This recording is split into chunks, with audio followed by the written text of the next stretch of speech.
સમાચાર એટલે ઝડપ અને ઝડપ એટલે અમે. કવરેજમાં ક્યાંય પાછળ નહીં, હંમેશા એક પગલું આગળ. દેશ દુનિયાના સમાચાર, રાજનીતિ, સમસ્યા, વ્યાપાર, રોજગાર, તમામ સમાચારો પર રહેશે અમારી નજર.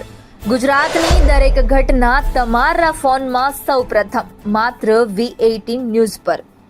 એટીએસ દ્વારા આતંકી હુમલાનું કાવતરું રચે તે પહેલા ઝડપી પાડવામાં આવેલા 3 આરોપીઓને કોર્ટે 17 નવેમ્બર સુધીના રિમાન્ડ પર મોકલી આપ્યા છે.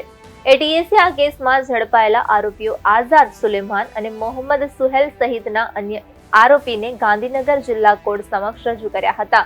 એટીએસે કોર્ટ સમક્ષ દલીલ રજૂ કરી હતી કે આરોપીઓ એક ગંભીર આતંકી હુમલાનું કાવતરું ઘડી રહ્યા હતા અને તેમની પાસેથી હથિયાર પણ રિકવર કરવામાં આવ્યા છે.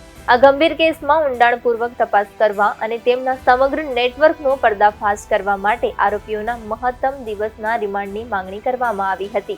કોર્ટે એટીએસની દલીલો અને કેસની ગંભીરતાને ધ્યાનમાં લઈને 17 નવેમ્બર સુધીના રિમાન્ડ મંજૂર કર્યા છે.